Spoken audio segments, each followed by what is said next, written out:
All right, welcome to The Explainer. So today, we're going to tackle something we all struggle with, procrastination. But maybe not in the way you think. So, let's just flip this on its head for a second. What if procrastination has nothing to do with being lazy? What if the real issue is this stressful internal battle that just completely drains your energy before you even get started? I mean, you know the feeling, right? On one side, you have forced work. It's stressful, it's draining, you're getting distracted every 5 seconds. And then there's focused work. That's when you've got a plan, you're energized, you're in the zone. Yeah, the project gets done in both scenarios, but only one of them actually solves that gnarly internal conflict.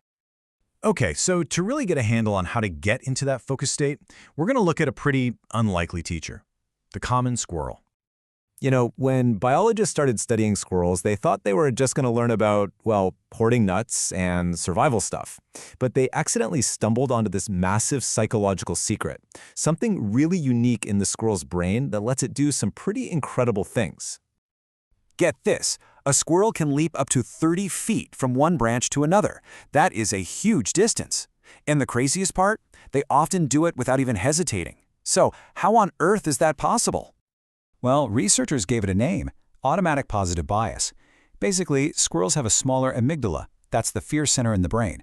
What this means is that their natural instinct is just to act instead of getting paralyzed by the fear of, what if I fail? What if I miss the branch? And here's where it gets really interesting for us. Turns out, the most successful people out there, they share this exact same mental trait. They have this powerful, deep-seated belief that just says, I can do this. And that's what lets them push right past the self-doubt that stops most of us in our tracks. So what's the big takeaway here? It's that we have to adopt that squirrel mindset. We got to just jump. See, overthinking, overplanning, that's the planning trap. It feels productive, right? But you're not actually doing anything. The most important step is always the first one. All right, so if the mindset is to act without hesitating, how do we actually, structure that action? Well, this idea builds perfectly into this super practical, incredibly valuable system that was developed over 100 years ago. And honestly, it's more relevant today than ever. Okay, so picture this. It's 1918. The head of Bethlehem Steel, a guy named Charles M. Schwab, is having a massive inefficiency problem. Along comes this consultant, Ivy Lee, and he makes this super confident, kind of weird offer. He says, just give me 15 minutes with your executives. If my advice works, pay me whatever you think it's worth in 3 months. Fast forward 3 months. Schwab is blown away. The company's profits have literally tripled, so he writes Ivy Lee a check for $25,000. Now, that might not sound like a ton, but in today's money, that's almost $5 million. So, what was this multi-million-dollar secret? This was it. It looks so simple it's almost silly, right? Here's how it works. The night before, you write down just 3, no more, critical tasks for the next day. Then you order them by importance. The next morning, you start on task number 1. And here's the key. You work on nothing else until it is completely done. Then you tick it off, move to number 2, and repeat. It's all about ruthless focus. It just completely demolishes the myth of multitasking. Okay, now let's dig into another key piece of the puzzle. Because it's not just what you do, it's how you talk to your brain about it. The very words you use can either totally confuse your brain or command it to take action. See, your brain doesn't really get vague ideas like later or soon. It's totally wired for the here and now. Tomorrow is just an abstract concept, but when you give a task a specific, concrete time and date, like today at 3 p.m., it suddenly becomes real. It's tangible. It's something your brain can actually latch onto and act on.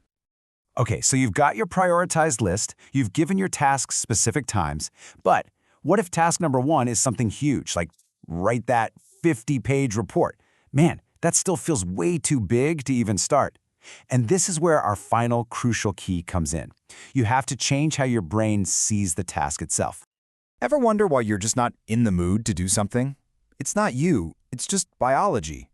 Your brain's #1 job is to conserve energy. Its default setting is to avoid hard work. So when it sees a giant, difficult task, it's going to fight back by making you feel totally unmotivated. So, the solution is to basically trick your own brain. It's a little hack. You take that big, scary task and you break it down into what we can call micro-tasks, steps that are so ridiculously small they feel effortless.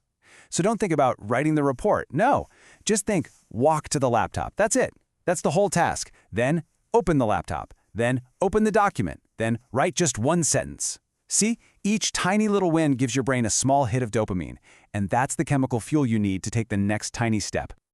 This whole idea of building momentum through these small, almost effortless wins is just perfectly summed up in this famous piece of advice from a U.S. Navy Admiral William McRave. Yeah, I know it might sound a little trivial, but think about it. When you make your bed first thing in the morning, you have accomplished the very first task of the day. You've already scored a victory. You're proving to your brain right from the get-go that success is possible today. And what this does is it sets off a chain reaction. It creates momentum. An object in motion stays in motion. That one small success encourages the next one, and that momentum can carry you through the entire day. So that's what it all comes down to. This isn't about laziness, it's a mental battle, and you win it by just starting, like a squirrel. By focusing on one thing at a time, like Ivy Lee taught, and by tricking your brain with tiny, easy wins to build momentum. So that leaves us with just one question. The goal isn't what huge project you're going to tackle tomorrow. The real question is, what's your first victory today?